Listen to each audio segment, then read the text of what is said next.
Sa patuloy na digmaan ng Israel at Hamas sa Gaza, tuluyan na ngang nalagay sa paglawak ng salungatan ang buong rehiyon. Nakaladkad ang iba't ibang bansa, kasama na ang US-led coalition sa Red Sea, Yemen, Lebanon, Syria, Iraq at Iran. Ngayon, aking ibahagi sa inyo ang dalawang senaryo. Una, ang digmaan sa pagitan ng Iran at US ay nagsimula na. Ang Iran ay umatake na umano sa US. Totoo kaya ito? Kung sakali man, kakayanin kaya ng Iran ang puwersa ng US kapag tuluyan na magkaharap ang dalawa? Pangalawa, ang pagsasagawa ng US Navy ng isang napakadelikadong night mission sa Gulf of Aden upang agawin ang isang dhow na naglalayag sa lugar at nagsasagawa ng illegal na transportasyon ng advanced lethal aid at malalakas na armas mula sa Iran na dadalhin pa sa Houthis sa Yemen. Paano nagtagumpay ang US Navy sa misyon? At paanong nawawala ang dalawang US Navy SEAL na kasama sa operasyon? Yan ay ating sasagutin. Kaya naman, kung bago ka pa lang napadpad sa aking channel, subscribe mo na yan. Pindutin na din ang notification bell para palagi kang updated sa mga future uploads na kagaya nito. Tara, simulan na natin.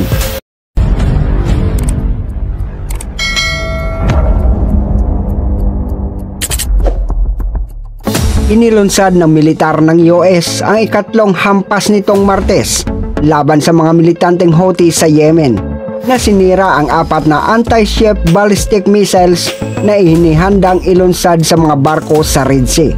Ayon sa US Central Command, inatake ng US at UK ang dusi-dusi ng mga missile at radar site na ginagamit ng mga militanteng Houthi na suportado ng Iran sa Yemen mula pa noong Huwebes. Ang mga airstrike nitong Martes ay sumunod sa ikalawang matagumpay na pag-atake ng Houthi sa komersyal na shipping vessel sa loob ng 2 araw. Tumama ang anti-ship missiles ng Houthi sa MV Zographia, isang Maltese flag bulk carrier. Sa kabutihang palad ay walang nasaktan sa pag-atake at ang barko ay nagpatuloy sa ruta nito sa Red Sea. Ang unang pag-atake ng US sa Houthi sa Yemen ay noong ika-13 ng Enero na kung saan ang airstrike ay tumama sa 6 na targets at 16 na sites. Ang mga airstrike na ito ay direktang tugon sa mga walang pakundangang pag-atake ng Houthi laban sa mga internasyonal na sasakyang pandagat sa Red Sea.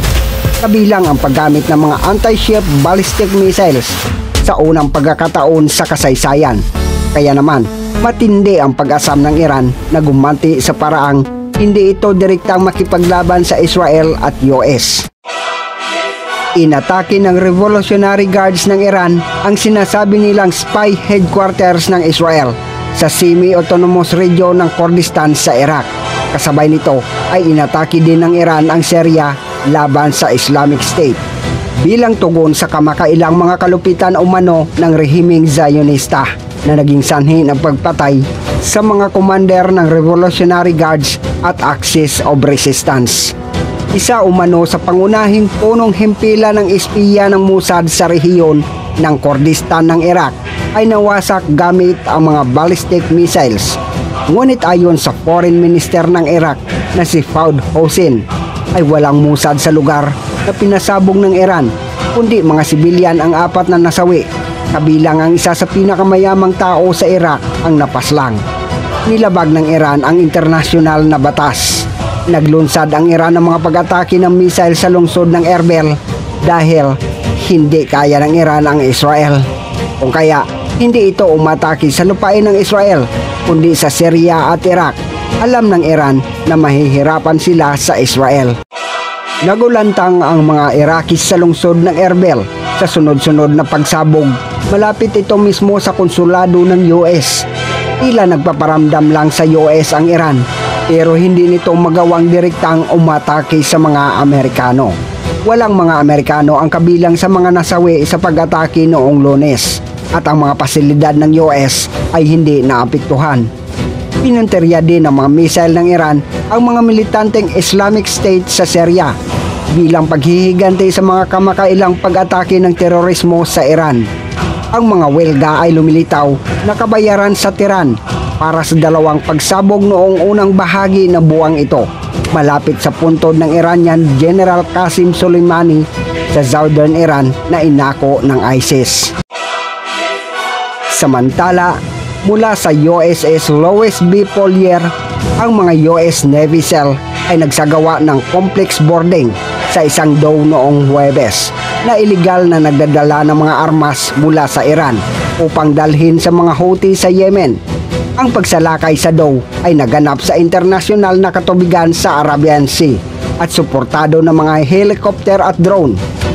Itinanggi ng Iran ang anumang kaugnayan sa mga nasabat na kargamento na ginagamit sa mga pag-atake ng Houthis sa Red Sea na nakagambala sa pandaigdigang kalakalan.